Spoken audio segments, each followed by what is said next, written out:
Hello, everyone.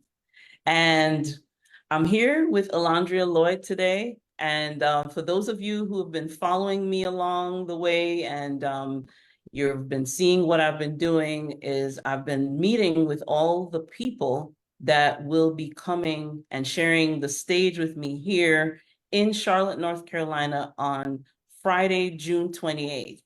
And so I'm happy to meet Alondria. Actually, to be honest, this is my first time talking to you, but we have been communicating for quite a bit for a while now. Mhm. And I'm happy to see you, happy to have you here, Guys. and welcome. So I wanted to ask you, if you remember, you might not, what do you remember about us meeting or at least in passing for the first I time? think Was we your, connected in two, if I'm not mistaken. Were you in the a part of that community? where was that? TOU? Yeah. I was part of TOU, but I don't remember connecting with you there. But Yeah, it had, I think that's where. okay, okay, Hmm. okay. Long Now, time ago. yeah, that is a while. Yeah. Yeah, for me, from what I remembered, because I didn't remember that interaction, what I remembered was when you were doing a call for authors, Hmm. especially for your network, and you're Okay. looking for those who would be willing to buy time on your network. And somebody Hmm. connected me, and then I started following you and following everything that you're doing. So Okay. congratulations on the latest Thank venture that you. you launched Thank recently. you. Yeah. Yes. All right. So when you decided to write your first book, can you kind of give us like the backdrop? What happened? What was going on? And also tell us a little bit about your first book. Yeah, so the title of my first book is Change Agent, The Missing Piece. And it's all about you basically being the change that you want to see. And Hmm. sometimes we look, to other people and outside situations to, help us or to link us and connect us. But many times, if we just take some time, sit with God, dig within, we'll realize that a lot of the things that we were needing are already inside. And Hmm. so that book came about because I was right. Well, it already had been prophesied so many times that I would be an author. I would write all of these books. I would help all of these people. And I was like, okay, like, it sounds good, but I don't see how any of this is going to happen. And so I was writing some like journal entries pretty much for myself because during the time when I published the book or when I was in the writing process, I was dealing with so many things that I just could not find any book that spoke to that. It was a lot of inspiration, but it was a lot of fluffy stuff too. I was dealing with a friend who had betrayed me, the guy that I thought that I was just going to be with, for the longest, that ended up falling apart, and just so many things were happening. I'm working, but I'm doing what they said we were supposed to do, go to college, you know what I mean, get the job, and everything was supposed to be great, and it was the complete opposite. So just so much was going on, and I'm like, man, I need some inspiration. Like, what is going on? And then I heard Holy Spirit said you need to write the book that you need. You know what I mean? Like, you need to be the author of the book that you need Hmm. during the season. And so that's how I ended up writing that, which is a 30-day devotional. And Okay. so that's how my first book came about. Oh, okay. All right. Well, I love the story, and I appreciate that too, because I think a lot of times we who are writing will kind of look at it as, well, I'm just writing my story and that's Mhm. it. And not realize that sometimes some of what we're sharing with the world, it's not just your story, it's what you can do after this. What's the Yep. next step? Where can we take this?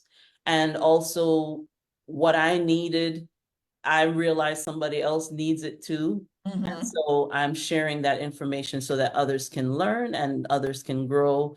And I'm learning and growing while I'm writing too, right? Right. I'm sure that's what happened with you. Mhm. Yeah. So now, after publishing your book, what happened after that? Because I feel like a whole lot of things happened after that Yeah, book. definitely did. So after I published, people were sending me, testimonials and reviews of just how much the book helped them and how it had encouraged many of them to write their own books, but they didn't know how. And so, I would give some pointers, just kind of tell them what I did, and after a while, it just kept, so many people kept coming. I'm like, okay, well, maybe I need to like do a class or something like that. So I did a class. My first class was $19, never forget. $19, how to get started, with your book. And so many people like signed up, and which was shocking because I'm like, you know, I'm just, just out here trying something. I mean, I'm sharing what I know, but that was my first time just doing it in that arena. Mhm. And so, people were signing up and then they were coming back saying how much it helped them. And then they would say, okay, well, I got started with the book, but I feel like, there may be some more that needs to be added. Can you read it? Can you check it out? And so it went from me publishing my book to now I'm doing classes to now I'm providing coaching for those who are writing. And so that, but I never wanted to help with publishing because it's a lot that goes along with that. And I was like, no, I don't want to do that. But then all of those people were like, okay, well, you helped me this far. You know what I mean? Like, I need the whole thing. Like, I want you to help me with this. And at the time, too, I had been praying because, as I shared with you before we started, I've been an entrepreneur for 15 years. However, I was still working, and it was not paying the bills and I was unfulfilled. I hated going every day and just all of these things. And I had been praying for an opportunity to, excuse me, start my own, business of some sorts, but I didn't. I thought it was going to be life coaching because that's what I had just completed my certification for. Mhm. I loved helping people, talking with them through their situations and us, finding a resolve together and everything. So that's what I thought it was going to be. So then, once all of this started coming up with the book stuff, and I'm like, maybe this is my answered prayer. Like maybe it's coming this way, as opposed to how I thought it was going to originally come. And so sure enough, I prayed and Holy Spirit was like, launch the business. And that's when I did. I launched my publishing company, which was called The Writer's Block at that time. And we offered, writing classes, coaching, publishing, and, expanded to other things too. But from me writing that book, it literally turned into, a publishing company that God bless tremendously, extremely fast. And I was able to go from working for someone else to being a full-time entrepreneur. That's great. I love it. I love the story. And I can relate to the part about not wanting to publish. Yeah. I get it. It's a lot. I think people think it's easy, especially if you've done it and you've done it multiple times, and then they come to you and they pay their money and everything, and they're like, okay, so when am I getting it again? And you're like, it's gonna take a little time. It takes time, you Yeah. know. It's interesting that our stories sound very similar. And I'm excited to hear how well you have done in your business. So now that you're a publisher, and I don't know if you're still doing the network. Are you still doing that or? No, not anymore. Okay, gotcha. Yeah, so now that you're a publisher and you're doing all these things to help and support those who are writing and publishing their books, as you stand in the room in Charlotte in June, which is not too far away, what is the one message, the key message that you want to share with the audience that will be in front of you? Is that your book is literally a key that can open unlimited doors and Mhm. opportunities that you never imagined. I really want people to stop looking at their book like a business card. I've heard that. Stop looking at it as just another story, comparing yourself to other people who may have written similar stories. Your story is just that, it's yours. Right, And people need your unique perspective. You right. know what I mean? And so you have to speak about it. You know what I mean? And that's really how, because I've met so many authors who love writing, but they don't want to speak. And I'm like, goes hand in hand. I mean, they're in relationship with one another. You have to write about it and actually talk about Yeah, what you wrote about. You Yeah. know what I mean? And so as you continue to speak about it, that's how people know what you have. And then that leads to speaking engagements, panel discussions, you know what I mean? And just so many opportunities that can come from you doing more than just posting it on Facebook saying, I'm a new author. You know what I mean? Yes. Yeah. Yes, good. I'm glad that's the message that you're coming with, and we need to hear that. I think even I need the reminder because sometimes I look at my books and I'm like, well, I wrote them and I've written them for so long now that you kind of forget the impact that they can Mhm. have and Yeah. continue to have.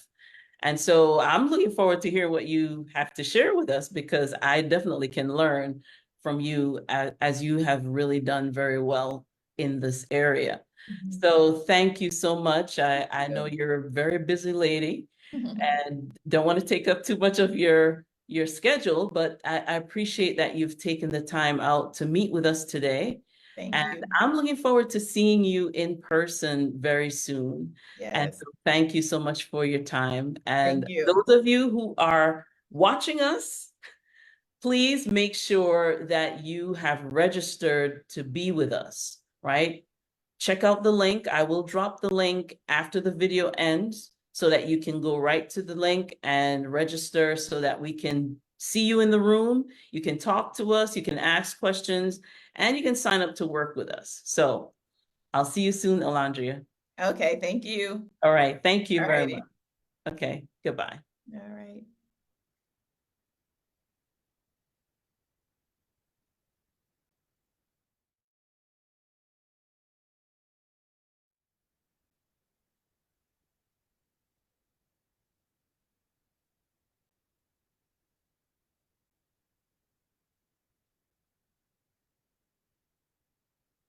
And there we are. Good evening, Michelle. How are you? I am absolutely amazing. I'm sharing this right now. Um, so I'm just letting everybody know to join us. So excited. How are you, Michelle? Well, I have been busy, very busy. Sure you have. I'm sure you planning a conference is a lot of work. Yeah. So a lot going on. Yeah. But I'm really happy to have you with us tonight. For those of you who are watching, because I figure people are going to join us as we do this, as well as watch the replay. So if you're watching the live, please comment, let us know. And if you're going to watch by replay, just click hashtag or type hashtag replay so that we know that you are watching it on replay. Okay? Yay. So it's good to have Dr. Melissa Rosenberg with us today. I'm really happy to have you. We have a long story to tell, I guess. So I'm not going to belabor the time. I'm not going to drag it out, but I wanted to start out with you sharing how did we meet and what happened around that time? How did this all start? How did this all start? Yes, ma'am. Well, first of all, Michelle, thank you so much for inviting me to be your guest tonight and for inviting me to be a speaker and a presenter at the Writers Experience. I'm so excited. And so, yes, to answer your first question, so we actually first met online through the One University. And I think we were both in the cohort, the graduating cohort, I want to say of 2019. I believe. And so what we first met in person in Chicago at the TOU conference, and we Yeah. actually met in the bathroom. Because like me, I went up to you in the bathroom and I was so excited to meet you. I always joke that I was like fangirling you because I had always admired you from afar, admired your posts within the group, admired, what you did and who you are and just what you stand for. And so I was so excited to meet you. And I remember little of what I said, but I remember the interaction being really wonderful. And it was around that time. In fact, it was on my way home from that conference. I was just talking to the Lord. I was at the bus station in Boston, headed home to Portland, Maine, and I was asking the Lord for further healing. In fact, I wasn't asking. I was kind of demanding. I was like, you've done so much. We're not done yet. I need this. I want this. And he said to me, Melissa, you're going to write your way through this. He said it, that was the exact sentence. And I had known for a while that I was supposed to write a book, but I was putting it off, as often we do with things that we know we need to do. And then, our story just went from there because you became my writing coach.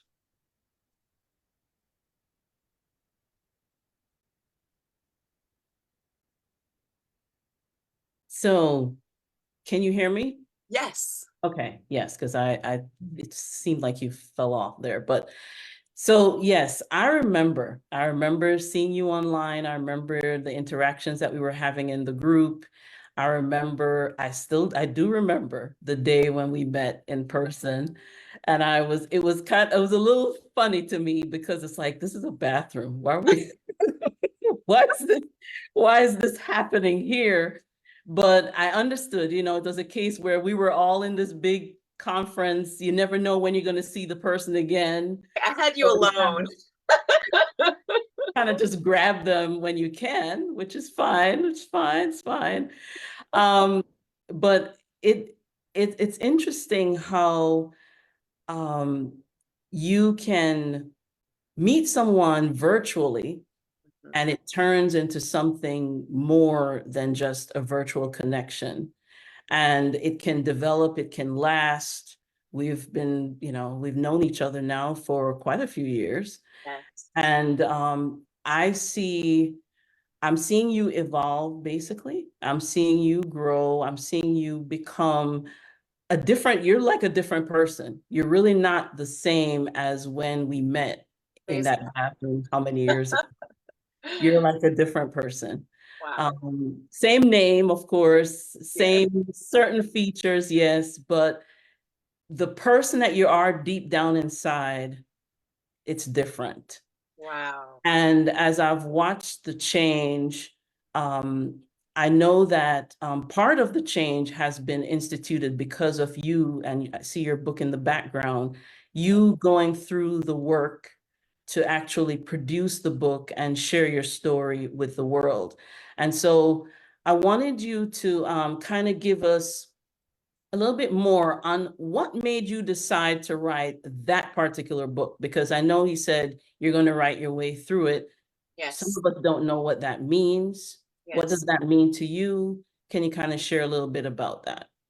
Absolutely. So, I mean, let's see, where do I start? I guess the first thing I would say is the way I look at life, the way I look at evolving of growth Mhm. is by really thinking about what am I doing that is bettering me from the inside out?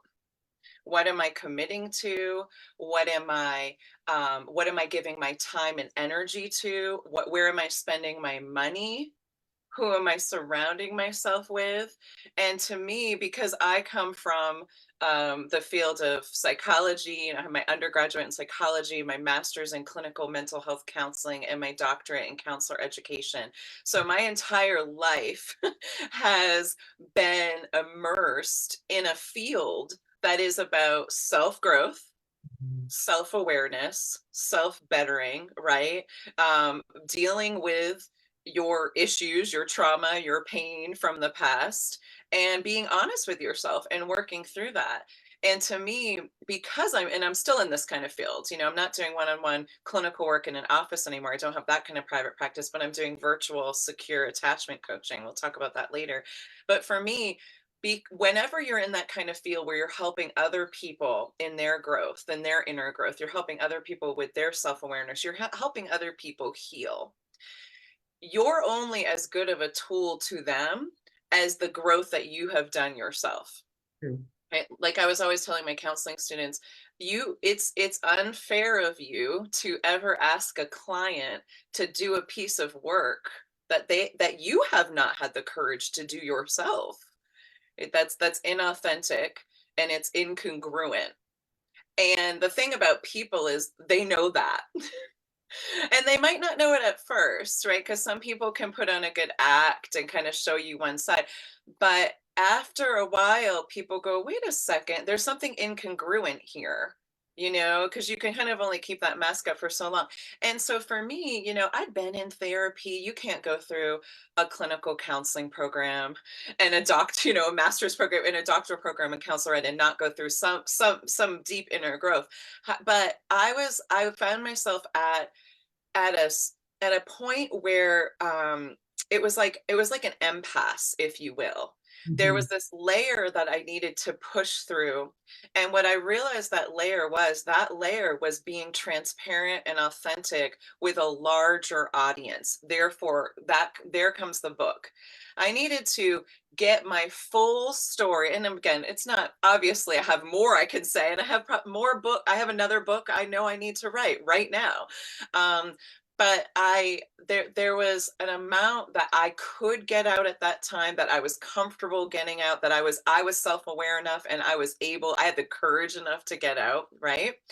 And to me, there's something that transpires within you in your own inner healing growth and journey when you share that story with the world. When you're transparent, there's actually a freedom that occurs. There's a fear that's broken. And what I find one of the most interesting things about that process that I've learned through this process is it's not just a fear that's broken for me, the writer, it's a fear that's broken for the reader. True. Right? There's this transfer that occurs, right? And I know you as a writer and an author and a coach know that, and an avid reader, that you become attached to someone's voice. Right. It becomes like they're your friend. Like, it's an intimate relationship. When you know that the writer's writing from a place of authenticity and honesty. Right. Now, if someone writes something and you can tell it's not honest, it doesn't hit. You're like, that's not great writing. Normally, right? And so for me, it was a necessary step that I had to take. I wrote this book for me, but I also wrote it praying that others would be helped as I was helping myself, or as God was helping me, right? Yes. Yeah. So that's why I wrote it. Okay. Now, I remember, I still remember, every now and again, I reflect on the writing workshops that we had, that I was hosting in 2019, and you were part of one of the workshops, one of the cohorts. And I remember how deeply you were, what's the words I'm looking for? It's like you were very intentional during that workshop. You took it very seriously. I saw that you were even being transformed even during that workshop. Now, I hosted the workshop thinking I'm helping people write their books, and that's it, right? Not thinking that this is a life-changing situation for a lot of the people that were participating. Yeah. And that it was going to transform their lives in such a way where even personality might change to some degree. They're more open about certain things that they probably wouldn't have spoken about even a few months earlier. Sharing just pieces of themselves just because they took the time to sit down and pour themselves out on paper, and had the courage to take it a step further and let you see it, and you see it, and you see it, whoever it is that's watching this video. Yes. Showing the world that, hey, I've been through these things and I have overcome, and I am at a different place in life. It doesn't mean either that the person has solved all their problems after writing one book. Nope. It doesn't mean that they are quote unquote cured of everything that may be the issue or may have caused issues in the past. It just means that they are now more authentic as a result of the process. It's almost like peeling an onion, where you've peeled off some of those layers, surface layers, and we're now looking closer to the core of Yeah. who the person is. And that's what writing does. That's what those of us who write often do. Those of us people like me, who are helping people to produce their books and share their books with the world, that's one of the roles that we play. And I take it very seriously now that I understand, because of course, at the time I was new to it, even Yeah. though we're getting a lot of good results, I was still fairly new to the impact that this work was having. And so I'm happy that you're here with me today, because you're, I don't want to say a poster child, because that's not really what I want to say, but you're an example Thank you, of, Michelle. of, of what that looks like when we're willing to face our fears, face the things that have affected us, that could have maligned us, put us to the corner and shut us up probably for the rest of our lives. Yes. We were able to get past some of those things and become the people that God intended for us to become. And so we're still on the journey. Dr. Melissa is still on the journey, so am I. But we are, I feel, closer to where we need to be than we were, what, 5 years ago now? Absolutely. Oh my goodness. Well, I don't know if there was a question in there, but I'd love to respond to that. You can respond. You can respond. It was a comment, but you can Okay. respond. Well, I just what came up for me as you were speaking, one thing is, that teachers, writers, coaches, counselors are healers. True. Are healers, right? The healers are people who set conditions of emotional safety.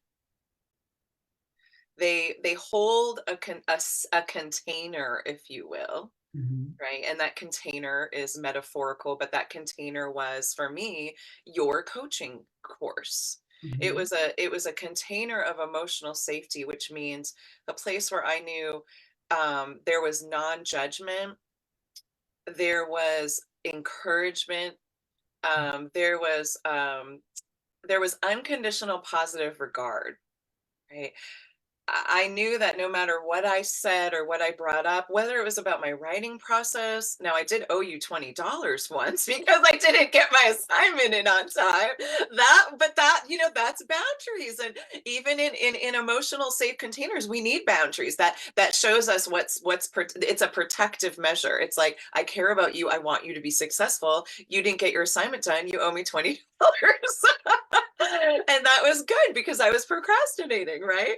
But what I mean to say is, you set those conditions. I don't know. Again, I was a new writer. This is my first book. And so even though I'm a doctor, I'd written a dissertation. This is a different kind of writing. This is a memoir. This is about me. This is not about researching, literature in the field and researching other people, which is what I'm really, that's what I'm used to doing. That's what I've spent my career doing.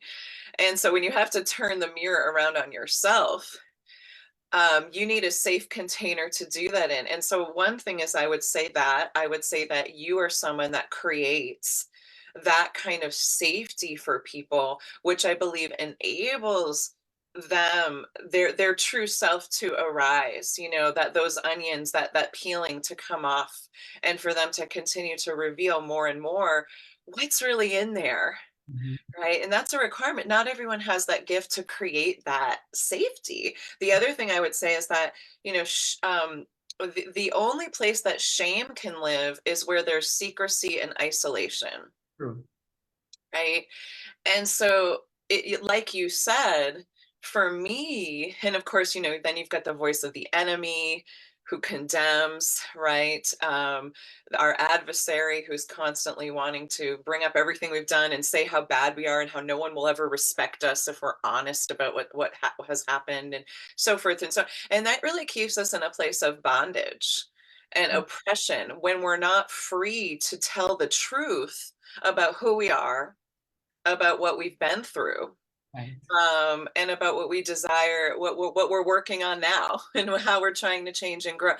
Once you do that, one thing I've realized about writing that book, and what it's changed the trajectory of my life in so many areas, right? That was transformative, but then it was transformational in many other areas, because what I learned is, uh, with true freedom is about being who you are and having your voice no matter what the circumstances, Right. no matter what the environment. Right.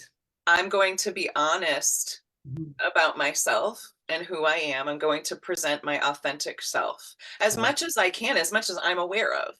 Mhm. Right. And to me, you helping me write that, being a coach with that, helped me to learn that that really is the key to freedom. Yes. So thank you. You're welcome. And like I said, I learned as well because I didn't know. You know, when you don't you I'm learning, I'm helping you, but I'm learning too. And I'm learning to understand that what was presented to me in this format, which I believe came from God, because I wouldn't have come up with this on my own. It was meant to be a tool to help others to birth what God has put inside of them. Because a lot of people are walking around with stories. And I know some people say, don't tell your story because nobody's going to buy it. But the way I look at it is your story is not just for you to make money. Your story is sometimes just for your own self-development and growth so that you can do more. Mm-hmm. Right?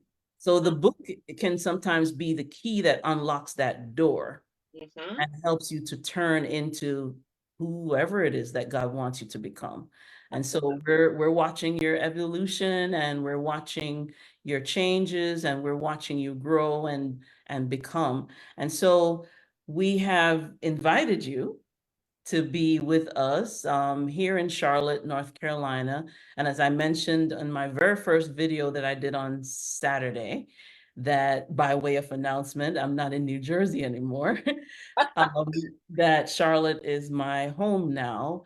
And because of that, I believe that I was sent here to help those who need the help, especially those who are writing and they have stories to tell. I've actually started meeting people who are in that position.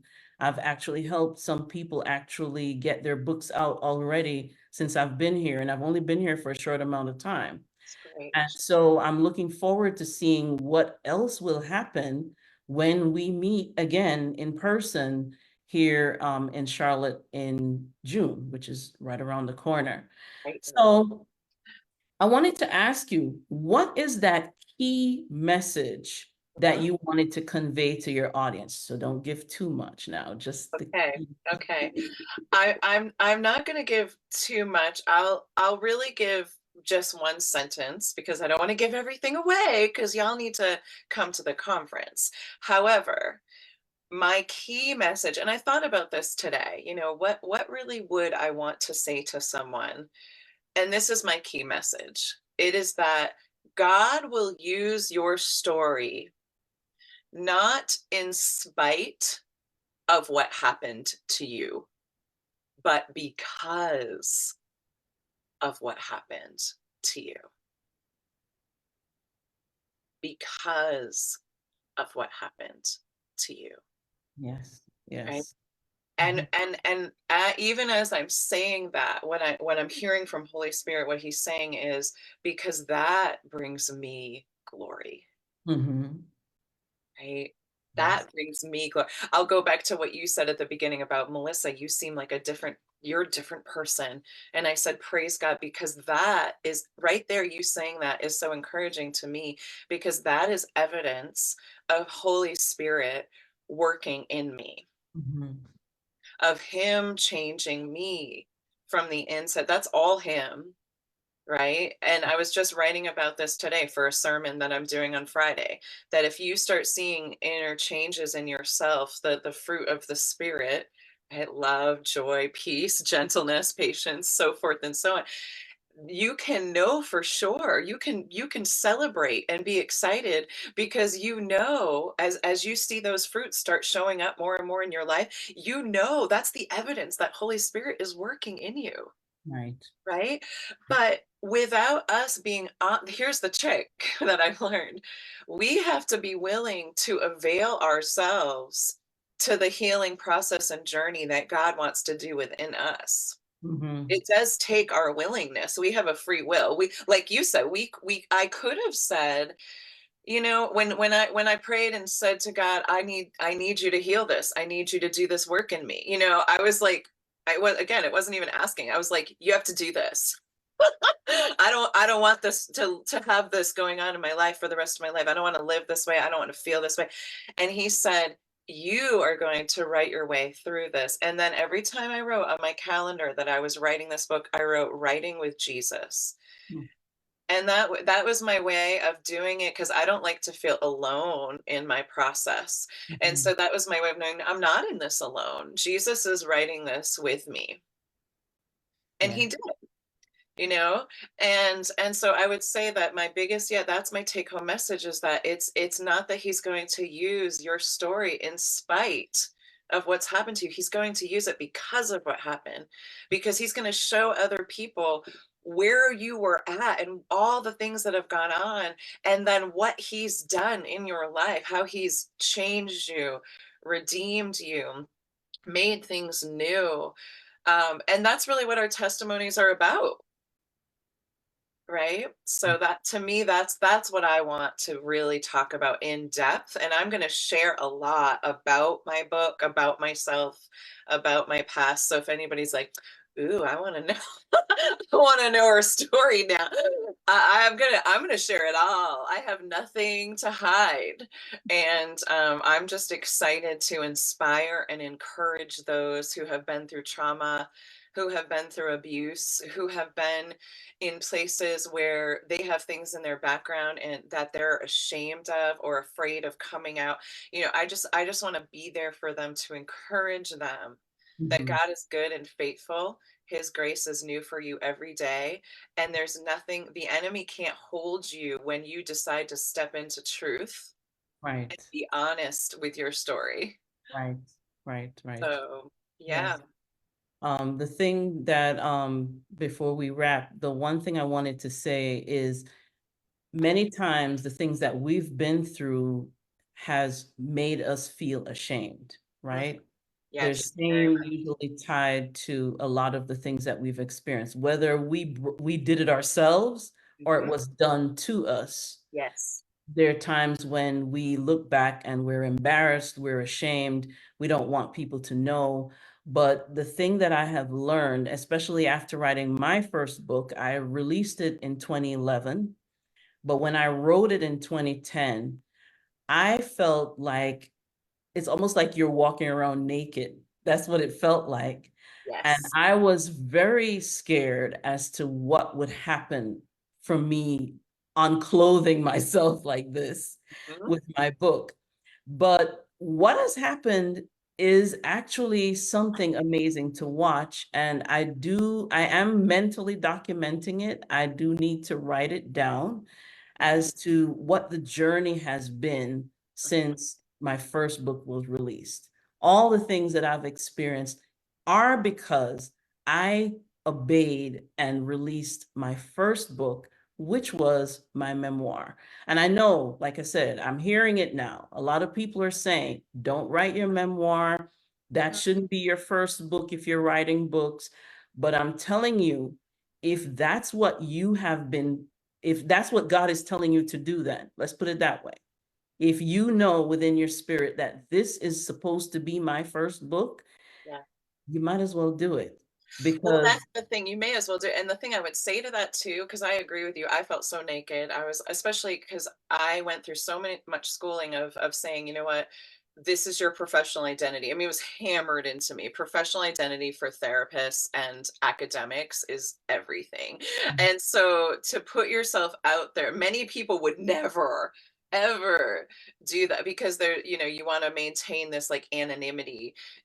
But that doesn't coincide with who I am as a person and a healer. And to me, I am the tool in my work. So it makes sense for my foundation to start. I mean, obviously Jesus Christ is my foundation, but like over him, that's me. That's the person of me, right? Before I can go teach you a skill or, you know, something that is an extremity from me, I have to first, I realize that the people that are drawn to me, they're drawn to me because of me. And Yes. it's not necessarily, and that I don't know how that is for other people, but that is very clear to me. They're Right. drawn to me because of the person of me. Mm-hmm. And yes, I do things and I help them and I have skills and gifts and those kind, but those things are those are the icing on the cake. Right. Right. Right. And so for those of you that might be listening that feel that same way, you know, that you need to start with you because you're the tool in your work. Mm-hmm. I agree with you. I think a memoir is a great place to start. Yes, because the thing is, with you telling your story, you have laid the foundation basically. Hmm. Usually you can't go any lower than that. You cannot go any lower than the things that I've talked about. Well, and it's true because if you start out in think about it. If you start out with your audience in complete vulnerability, transparency, honesty, and nakedness, like I mean, that's how I started out. It was like, hey, I'm just going to tell you everything right from the get-go.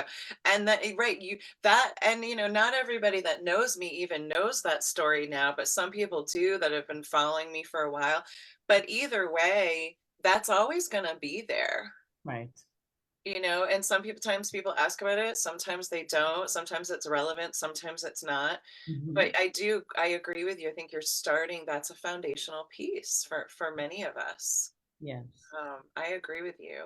Yeah, and also I'll tell you, I went to a conference with Sheila Walsh, who, if you know her, great writer and speaker and so forth and so on.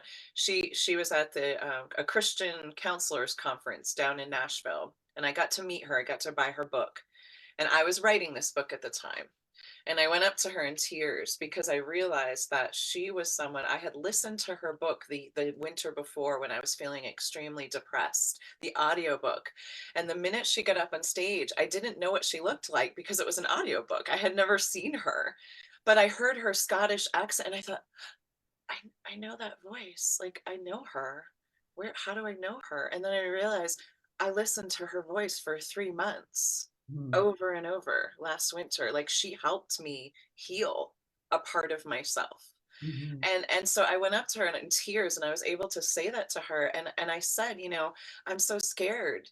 I said, I'm writing this book right now and the enemy has been in my ear. Like they're not, you know, if they really know what you've done, Melissa, if they really, you know, your professional integrity, all of that, it's gone. And she looked me in the eyes. I'll never forget it. She said, Melissa, it's the exact opposite. As she said, you are going to help so many people through Yes. that book. Your people are going to be drawn to you because of that. She said the enemy's a liar. It's the exact opposite of what he's saying. Right. Right. Right? And so I just, again, I share that as well, just because that was a prophetic moment. That was a God moment.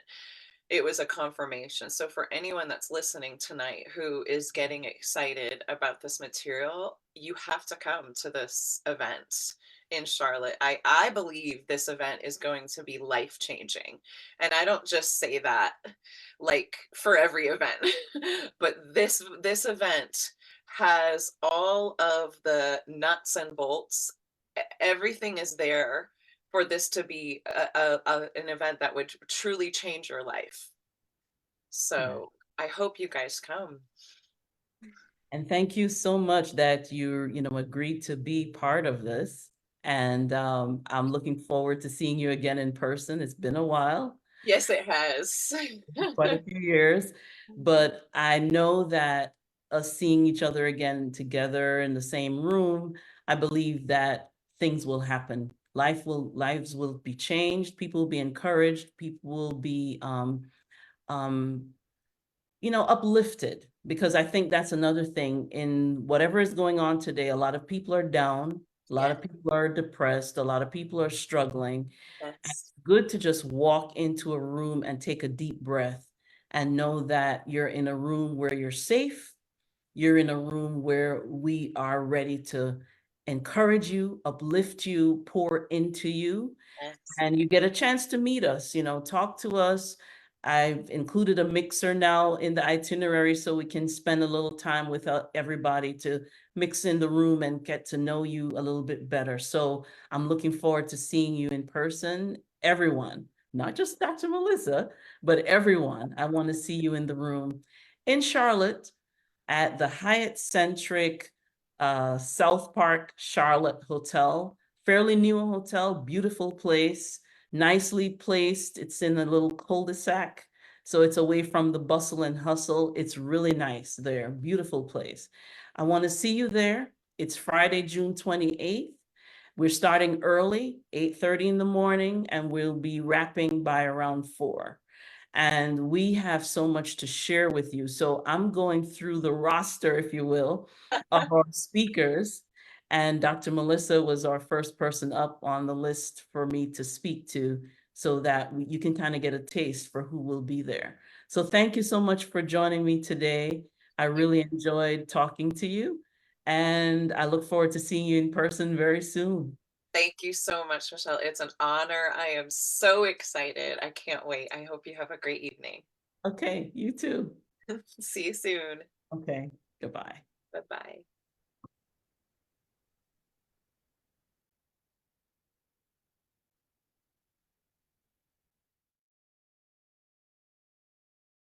Hey, we're coming up.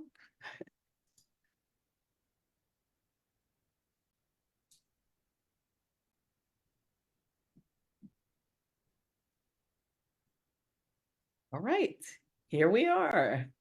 We are live. We're live on. Yes, we are. I love it. I'm so happy to be here with you, everyone. We have with us this evening Rashonda E. Pratt. She's known as the Rosho Live. I think that's how you present Yes. yourself. Yes.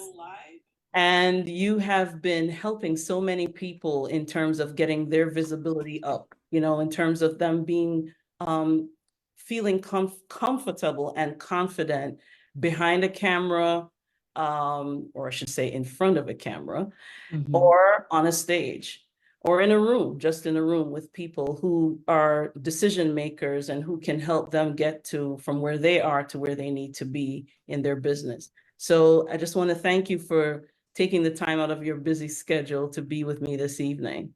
I'm looking forward to the conversation. Thank you for inviting me. Okay, good. So I'm going to jump right in. We had a few questions here. So you want to tell the people, how did we meet? How did we connect? That's a good question. I'm trying to, what do you how remember? did we? I think we met in these digital streets. I think it was on social media. We were in a same group or community together. And I think you were at the time looking to grow more your visibility while using live streaming, what we're doing now. I think that's how we met. I almost feel like this is a trick question, Michelle. Like when you ask your spouse, how long have we been married? And they're just like, it's 12 years, right? And you're like, no, it's been 17 years. I feel like this is a trick question. That's what I remember. What do you remember? So I think what happened is you probably came across my timeline at some point, and I started following you and listening to what you were saying and sharing with others.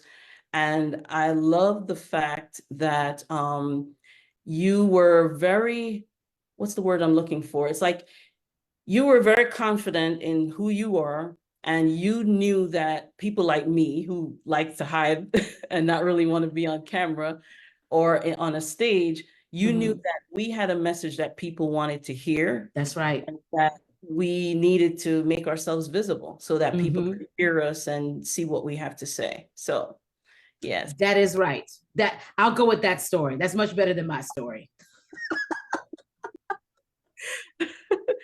Yeah, so the other thing I should mention is that we met in person for the first time very recently. And Yes.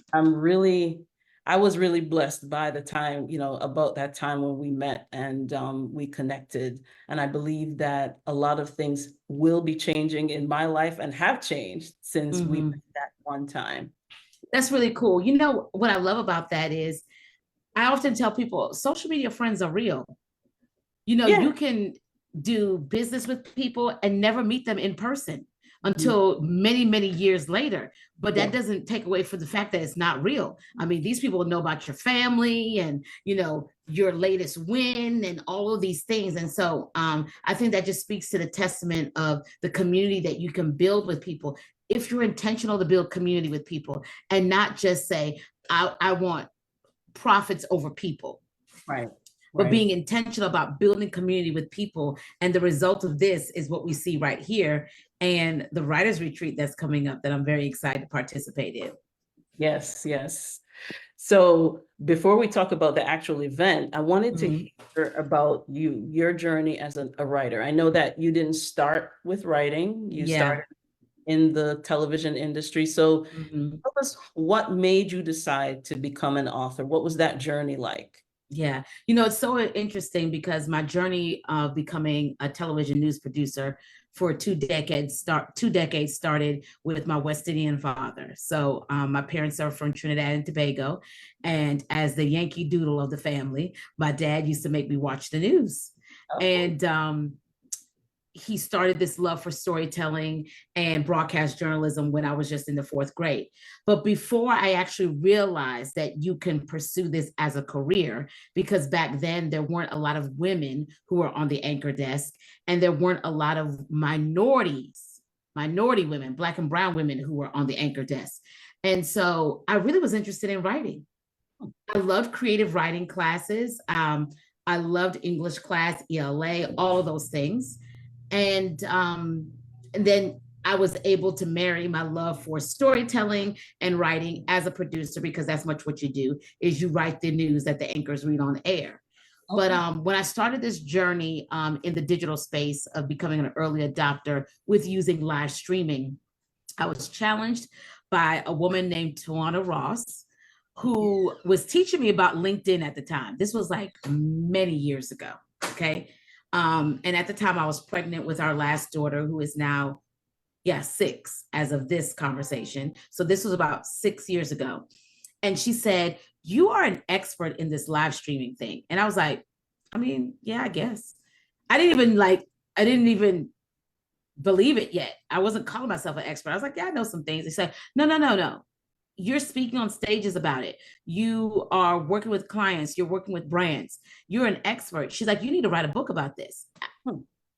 I said, a book? She's like, yeah, you need to write a book.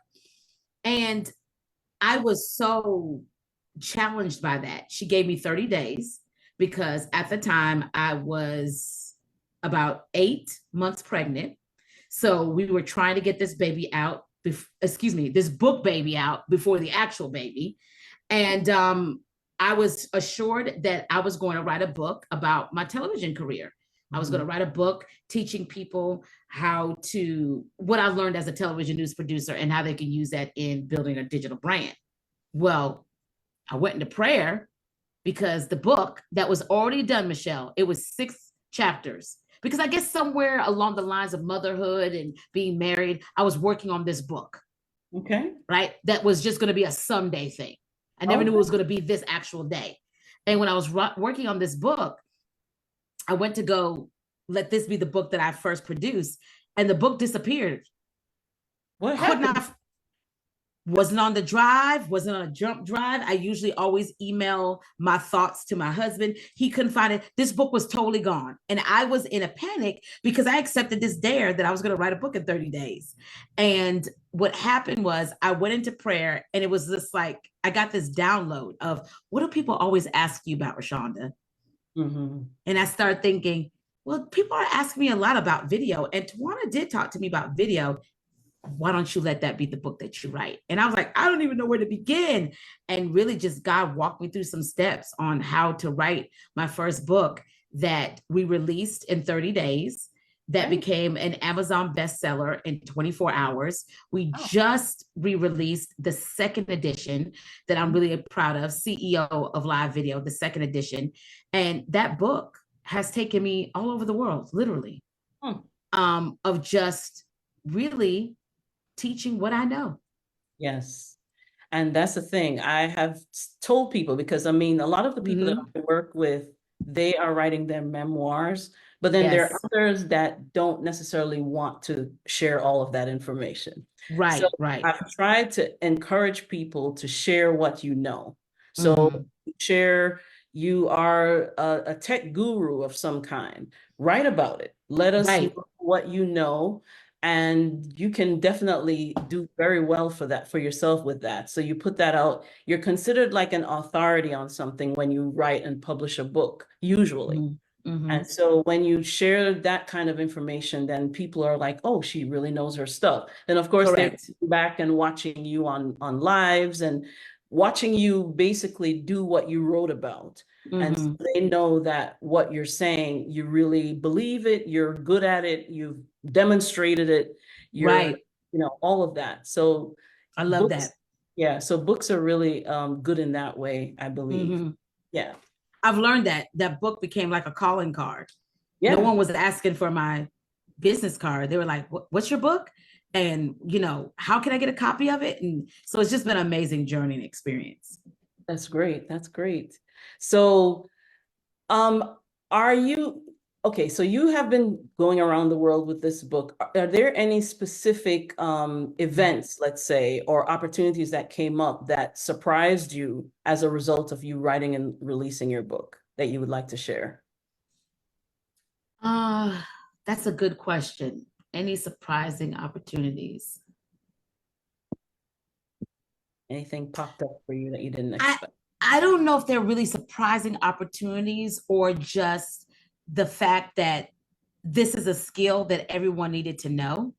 And especially when we dealt with the pandemic here in the US, that now everybody had to learn how to live stream, or they had to learn how to show up on Zoom. And I became an authority.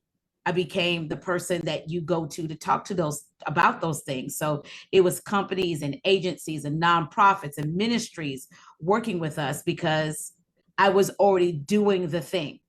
I was already prepared. I wasn't getting ready. I was already ready.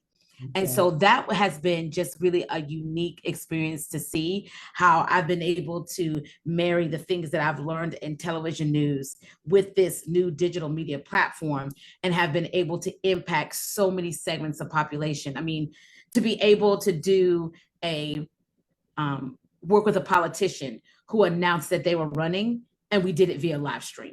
Oh, wow. Able to work with a company, a brand like the W.K. Kellogg Foundation that does a National Day of Racial Healing. And they wanted to do a live broadcast in New Orleans. And we live streamed the entire event, like what I've learned in TV. To work with Boeing, who was announcing a new flight, a direct flight from Charleston, South Carolina to the UK, to London, and be able to take that press conference and turn it into an experience that we broadcast live on Facebook. Those are the things that I was like, that has just been such great experiences and so much fun to do during COVID, working on a project that was funded where it was Docs on Call. So it was targeting Black and Brown communities when it comes to COVID. What do you need to know? What are some of the health disparities that these communities were dealing with? It was a show that we created once a week that was live streamed. Okay. It was an amazing experience. And so be able to take live stream from doing what we're doing and having a conversation and talking about writing a book to doing some things that you're just like, I would have never seen that happen on live stream. I would have thought that would have been television, but to be able to bring it to live stream has been really powerful. That's great. I like the fact, and I know you said this before, but I kind of want to bring it back. I love the fact that you were an early adopter for all of this long before COVID came, because then it basically positioned you so that you could get all that business then. Yes. All the people coming to you, they've heard of you, they've seen you do it, and now, oh, I need it. So exactly who to go to.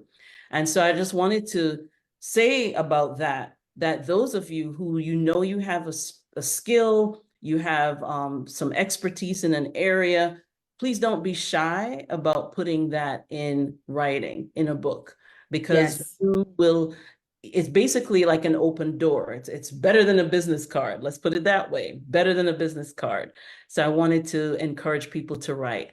Now, as you stand in the room with us in Charlotte next month, what is the key message that you want us in the room to take away as you end your talk? Wow. There's so many. Especially for authors. I have a heart for authors and storytellers because we don't write books just to sit on our shelves. That's true. We want them to be on other people's shelves. And I think sometimes authors are the most skittish. You know, I wrote this book, I've done it. And they're usually the people who are not very, don't put themselves out there to market themselves or to give their book visibility. And your book deserves to be seen. It deserves to be, you deserve to be paid. And so one of the things that I would take away is that you are in charge of your own narrative and story. Yes. And great stories are given to those that can tell them. And obviously it's a great story because you wrote a book about it. Now it's your responsibility to continue to get this book in the hands of people who need it. And I will stand on this because I've used it to sell books and products and all of those kinds of things. This medium of using live video and live streaming is a powerful tool and resource in order to get your books in the hands of the people who need it. This is good. And of course, that's a mild rebuke for me as well. Because was it intentional, friend? Yes, I know. Yeah, because I've written several, but it's that whole thing of after you've written the book, okay, what do I do next? What do I do? Yeah. And what you do is now we have to get this in the hands of people. And that's just been such a I am just amazed by the people who bought my book or the people who have heard about me through somebody else who has my book, and how this message just continues to circulate and circulate. And that's the point. Yes. It's really not even about, that's why I always say my company, seen, heard, and paid. Paid is last. Right. But it's really about, we write books also so people can see themselves in your narrative. That's true. And so when people see, you know, you may look at me now and think, oh my gosh, you know, she's so vibrant and comfortable on camera. But in my book, I talk about, I didn't start there. I was very uncomfortable, didn't like being in front of the camera, was camera shy, didn't like my voice. I learned to develop my visibility muscle. My first videos are trash. I will tell you they're bad.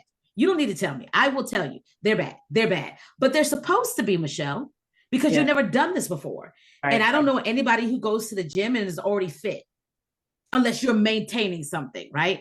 But for those of us who are starting, you're starting at ground zero. Right. And you're building your muscle. And it's the same way when it comes to showing up on camera. You're building your muscle. You're building that camera confidence. And it's going to be messy, but you just have to decide, I'm going to take messy action. And I'm telling you, listen to me carefully. I'm telling you, as the woman who didn't like her voice, didn't like how she looked on camera, I took messy action and my mess became my message. Yes. Like I said, mild rebuke. Yeah. Yes, That's powerful, because the Mhm. thing is, a lot of times we think the message is only inside the covers of the book, Come on. Yeah. and we Yeah. just leave it there. So we said we've written our book, we've published it, we've announced it, and that's it. Yes. Mm-hmm. And the thing is, other people who need to know that these books exist, we don't say anything, they're not going to know. Correct.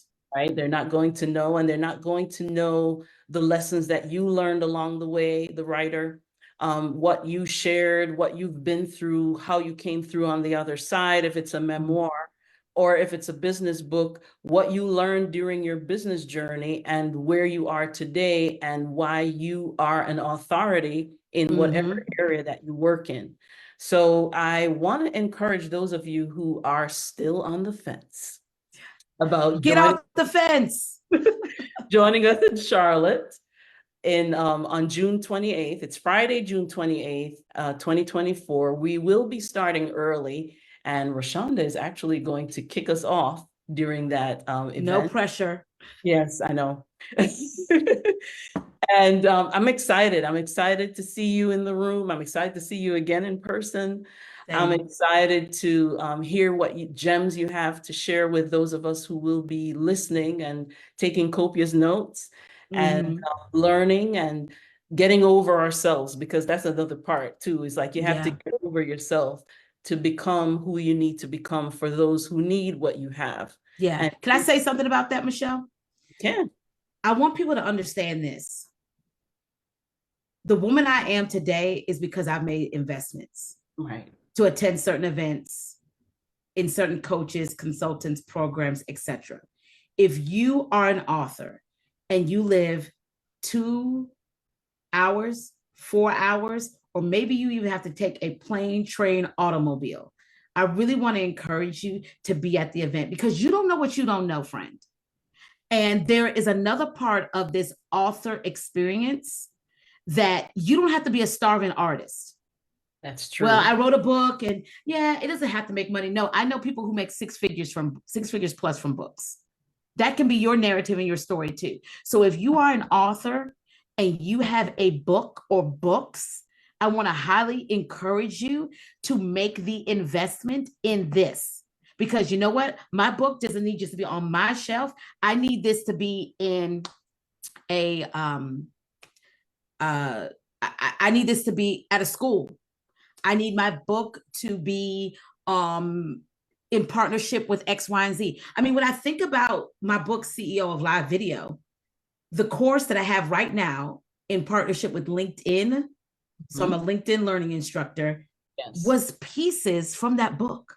Oh, okay. So repurposing content. From your book, right? And so even, let me just take this a step further. When authors say, I don't know what to do on video, or I don't know what to say on social media, I said, so you're telling me, I'm looking down here because I always travel with my book, I have it near me. So you're telling me all of these pages, there's no content in here? You wrote the book, it's full of 200 pages of content, and you're telling me you don't have anything to say? No, you just don't believe what you have to say is valuable. Ooh. Wow. Because if you can share about the Kardashians, if you can share about what's happening with AI, if you can share about the housewives, you find that valuable. So you share it. But you don't know that this is valuable too. And because it's valuable, I'm going to make the investment to learn what I don't know. So that way I can be better and I can leave this experience, this retreat, and go implement the things that I need to do. Yes. Thank That's you the so truth. Thank you for saying that. I really do want people to understand the purpose of this event too. She just mentioned it. The purpose of this event, the lineup that I have invited to come and join us, they're there because they have found a way to move beyond just writing a book, and they have taken it in a whole other direction. They have broadened their horizons. Our youngest speaker just completed her first TEDx talk. And so, love it. Yeah, I want her to talk about that too. Kind of show us how going from writing books to doing that. How did that? Yeah, so I want people to see that there's infinite possibilities with this. With one book. like, where'd I put my book? I'm sorry. Like, I'm excited about this. One Yes. book. I mean, I heard, my first mentor told me this. He said, your one book has 12 streams connected to it. Wow. 12 streams of income connected to your book. Okay, I'm taking notes. I'm going to write that down. And so why would you not go and take this book, come to the event, because I want you to bring your book with you, because I want to take a book picture with you, bring your book and say, okay, how can I take the content of this and turn it into a TED Talk? Turn it into video content, turn it and use it in the other speakers that Michelle has created. Because what I know about Michelle, she's been intentional in curating an event, not an event, an experience. Yes. That you can take what you've learned and go and do it. I am not coming in here to talk fluff. Listen, I got a kid in track. I'm not coming in here to waste time with y'all. I'm coming in here. I got 3 kids and a husband. I promise you. I'm not looking for more things to do. But what I'm looking is for impact. And I want to come in here and have a conversation with authors on how you can really leverage your book in these digital streets. Right, right. People are still buying books, ladies and gentlemen. Yes, Do we not remember, Michelle? Amazon before was the place that I bought my fake eyelashes and my favorite dress. Amazon just sold books. You remember that? Yes, they were only selling books. Amazon was only selling books. I don't know about you. There's still bookstores, Books A Million, Barnes and Noble. There people are still buying books. I am one of those people. I don't have a Kindle. And there's no shade to Kindle, right? My books are available on Kindle too. But I'm a girl who wants a book that I can read, circle things, highlight all those things. What I'm telling you is there's still a market. Yes. And there'll always be a market for books. Yes. Yes. You get to decide if you're going to be the person that's marketable. Yes. That's what you decide. Yep. Yep. I know that sometimes people look at the statistics and they say the readership is going down, but I look at it this way. If you write a book that's powerful and impactful enough, correct, you don't have to worry about the statistics. That's exactly right. I mean, I mean, people, there's still a love for what? Stories. It's in our DNA. You can't get rid of it. Why do I say stories are in our DNA? Because when you go to the doctor, they ask you what? Your family history. What do they want to know? Your family story.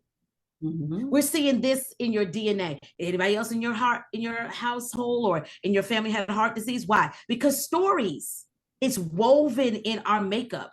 And so we have to be the ones to tell the stories. You know, my favorite Native American proverb says this. You can tell I'm very passionate about this, Michelle. My favorite Native American proverb says this: those that tell the stories rule the world. Yes. Yes. You want rulership? Tell the story. Those that tell the stories rule the world. I wonder what you're called to rule, but you haven't decided to tell the story. I keep telling you guys, this is for me too. Even though I'm hosting the event, I'm learning, I'm taking notes, and I'm, as I said, being mildly rebuked. But yes. Yes, I really love that you've shared what you've shared today, because I think people are I find that people are very hesitant, as you said before, to kind of skittish, very hesitant when you write, oh my God, who's going to see it? What are they going to say? What are they going to think of me? And I'm here to tell you, when your story is well written and well told, people don't put that stigma on you that you think they have put on you. You know, that's how our mind works that way, where we feel like when we tell people our backstory, then it's going to follow us everywhere and people are not going to respect us or whatever it is. Forget about that. Correct. People actually respect you more when they know that this is where you started, humble beginnings. This happened to you, that happened to you. Look at you today. Then that means for me, it can happen for me too. So that's how people interpret it. So I don't want anybody to ever feel shame when you share your story. Your story opens doors, opens platforms. I'm excited because I'm watching some of my former clients, especially one, it comes to mind. She is talking on all these major platforms. And she just released her book a few months ago. And so that tells you that sometimes these doors, they're just waiting for you to bring that book and then they just fly open. Yes, I love that. Yes. I love that. Yes. So any parting words that you want to share before we go? I'm just looking at the comments here. I think the thing I always say whenever I in the interview, a podcast, a talk on stage about visibility, I believe that your visibility is power. Yes. As an author, you no longer have the right to remain silent. Your silence isn't golden. You deserve to be seen, heard, and paid. Yes. And this is the time to do it. And I look forward to seeing you at the retreat so we can dig deeper into it. Yes. I'm really excited to have you, and I look forward to seeing you in just a few weeks. Yes. I'm excited. All right. Thank you so much, Rashonda, for spending time with us. I know you're very busy. You have a full schedule, but you took some time to sit with us today and to encourage us to take our stories seriously, basically. You know, take what we do seriously. It's not just a hobby and it's not just something to do. It really can change your life just by writing and releasing your book and sharing your stories with the world, just like Rashonda has done. All right. So thank you so much for joining me today. And thank you all of you who are watching live. I cannot see your comments, so I will respond to them when we go off air. But thank you for joining us today. Have a good rest of the day and see you for the next interview soon. Yes. Goodbye.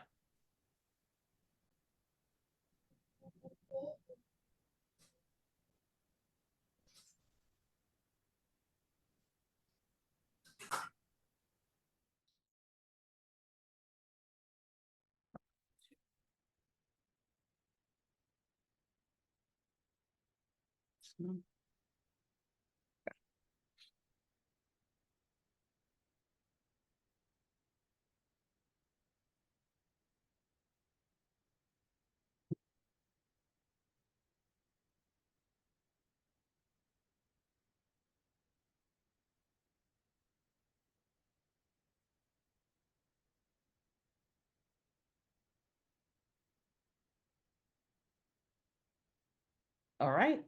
We are live on Facebook. And for those who are watching live, because I know I usually have a little group that will show up. Thank you for joining us. Those of you who are joining us live, I am on with Sasanyu Lakoma, and I'm excited to speak to her today.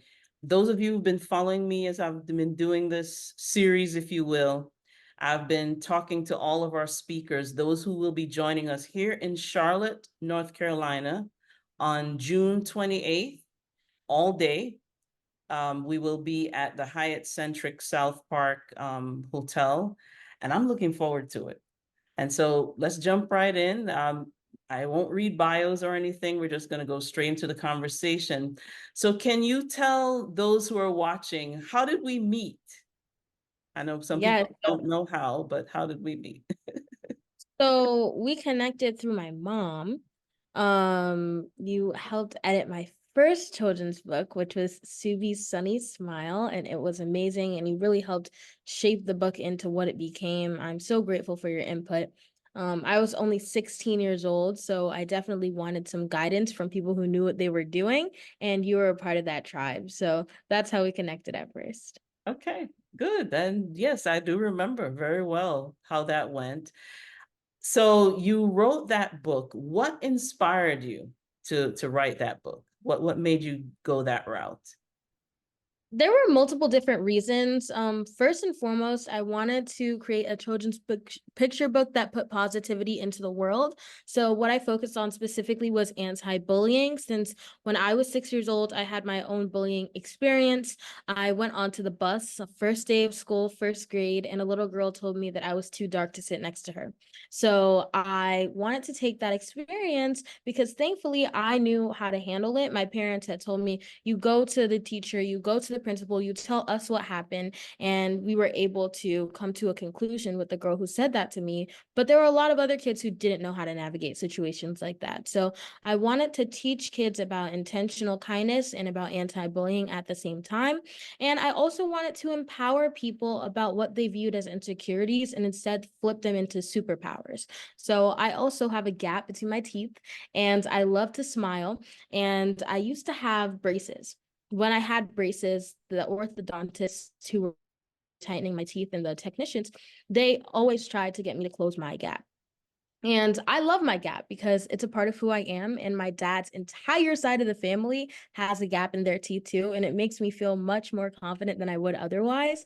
So I wanted to show people that other people may view something about you as something that's negative or something that you should get rid of. But don't take that and run with it. Take that and empower yourself. Take that and be confident in who you are and see yourself and what you have as a superpower. So that's why I wrote Subi Sunny Smile.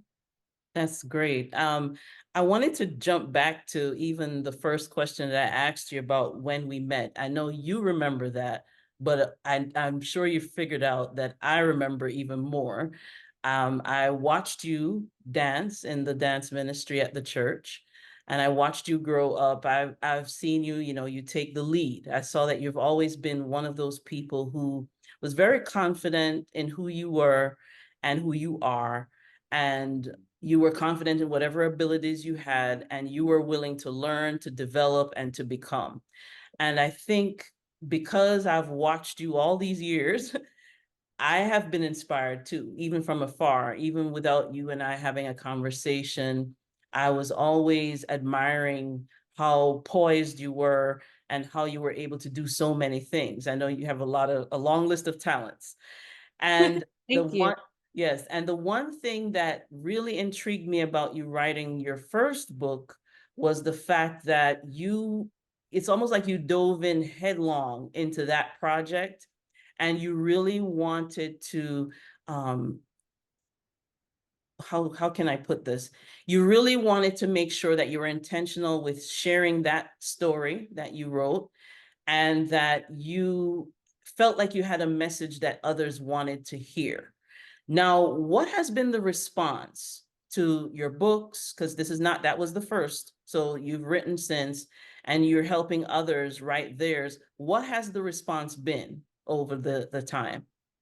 So the response usually varies per age group. One thing that I do see throughout all age groups is that it's having the positive impact that I intended it to. But for kids, it helps them to feel confident and seen. So I remember I was doing this story time reading in Asbury Park, and there was this little boy who started telling me about his bullying experience right in the middle of my story time. And we stopped and we talked about it. And the other kids were able to learn from it as well, because it's something that happens a lot more than people think it does or like to acknowledge it and acknowledge that it does. So helping those kids feel seen and recognized is really powerful. And I've seen that impact on a lot of children, especially while I'm doing storytime readings. Then for the parents, they're excited because they have a book that is encouraging positivity. So they have a book that hits on so many different points. It touches on positive family dynamics. It touches on diverse representation, having a Black main character, anti-bullying, intentional kindness. So many different aspects of that book are applicable for multiple spaces in life, not just kids, but adults as well. So I've had adults tell me that they're grateful to have that book for their kids or to give it to a child in their life, but also that they learn from it. It's amazing because having adults learn from a children's book, it's such a nice feeling, especially because I was writing with both audiences in mind. So that was really awesome too. And then another thing that I hear is from educators. So educators absolutely love this book for a lot of the same reasons that parents do, but they also like the illustrations. And I've had teachers tell me that the illustrations are so engaging and the kids love to read with them and they want to read the book over and over again. So shout out to my illustrators because they did a phenomenal job. And while I was 16 writing that book, they were 19 illustrating it. So that was a really, it adds to the story so much. Okay, great. I'm really, I get excited every time I hear all of this. So yeah. Now, now that you're an established author, you're a speaker, you just completed your first TEDx talk. Just wanted to hear a snippet about that experience. If you could just give us like 30 seconds. What was Yes. that like? Yeah, so my TEDx talk, that's been one of my goals since I was 13 years old. I've been applying and applying, and I finally got accepted. I'm so grateful for that opportunity. I spoke about intergenerational inspiration and the idea that everybody can learn from different generations. You just have to be open to the opportunity. So whether that's from parents learning from their kids, teachers learning from their students, students learning from their grandparents, whatever it is, you can always learn from somebody else. And putting up those barriers of age is ridiculous because everybody has something to offer. Whether you're 90 years old and you're sharing your wisdom, or you're 5 years old and you're sharing your innocent solution to a problem. I feel like everybody has something to contribute. So the TEDx talk was amazing. I had a fabulous time. It fulfilled my dreams and even more, and I can't wait to do another TEDx talk. Okay, great. I'm excited. I think you can probably tell. So, congratulations to you on completing that. And Thank I'm sure you're going to be doing quite a few more. Yeah. So, as you stand in the room in Charlotte in June, which is right around the corner, what do you want the audience to take away from your talk? What do you want us to know when you're done? My main mission with that talk is for people to insert positive change into their stories. So whether you're writing your first manuscript, whether you're planning out your marketing, think about how you can make a positive impact and combine your passions and interests at the same time. I have this formula that I like to call the Changemaker's Master Plan, and it's a combination between using your strengths, your interests, and solving a relevant problem in any project that you do. Whether Right. you're starting a business, whether you're starting a podcast, whether you're writing a book, whatever you're doing, insert those three aspects and create that formula, and that project has a much higher likelihood of being successful. So Yeah. when people are writing their books or doing their marketing, whatever stage in the process they're in, I want them to keep that in mind and be very intentional through every step of the process about making sure they're going by those guidelines. Yes, and I have to agree with that. That is the formula, the winning formula. And I'm happy that you learned that at such an early age and you're able to run with that in whatever direction you want to. And you are now home for the summer, I believe, from college. Yes, Yes. I am. All right. Well, I'm glad that you were able to stop by with me for a few minutes today and to share how you're going to help us here in Charlotte soon. And you'll be hearing from me soon with more details. But I'm happy to see you, happy to know that everything has gone well. And enjoy your summer because before you know it, it'll be back. You'll be back in Yes, school. I know. But I'm excited. I love being at school and I love being at home equally. So Okay. I'm just really, I'm so happy to be home. I miss my family. But when I go back to school, I get to be around all my friends and I get to continue a major that I love. So I'm very grateful to be in both places. Okay. Oh, by the way, what is your major? I never heard what it was. Yes, so I'm a freshman broadcast journalism major and political science minor. And Okay. at Howard University for anybody else who didn't know. Okay. Good. Good. Well, all the best to you and good to see you. And we will talk again very soon. All Thank right. you so much. Okay. Have a good day. The rest of You the too. day. Okay. Goodbye. Bye-bye.